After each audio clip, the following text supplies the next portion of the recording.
पाहताय JB TV news.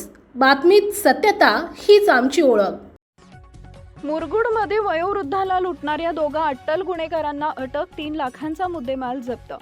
मुरगुडमधील मुख्य बाजारपेठेत 27 एप्रिल रोजी 76 वर्षीय विश्वनाथ शिंदे हे पायी जात असताना 2 अनोळखी इसमांनी त्यांना गाठलं। सोनं चोरीला जात आहे असं सांगून त्यांनी शिंदे यांच्याकडील 2 सोन्याच्या अंगठ्या आणि चेन काढून घेतली।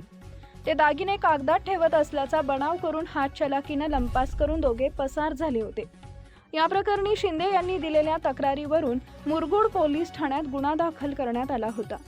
स्थानिक गुन्हे शाखेनं सीसीटीव्ही फुटेज आणि गुप्त बातमीदारांच्या मदतीने रसूल सरताज इराणी आणि सुमित दाइंगडे या दोघांना अतिग्रे गावाजवळ सापळा रचून ताब्यात घेतले।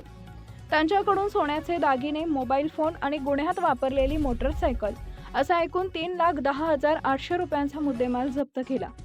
यातील संशयित इराणी याच्यावर महाराष्ट्र आणि कर्नाटकात जबरी चोरी आणि NDPS कायद्याअंतर्गत 10 पेक्षा अधिक गुन्हे दाखल असल्याची माहिती पोलिसांनी दिली आहे।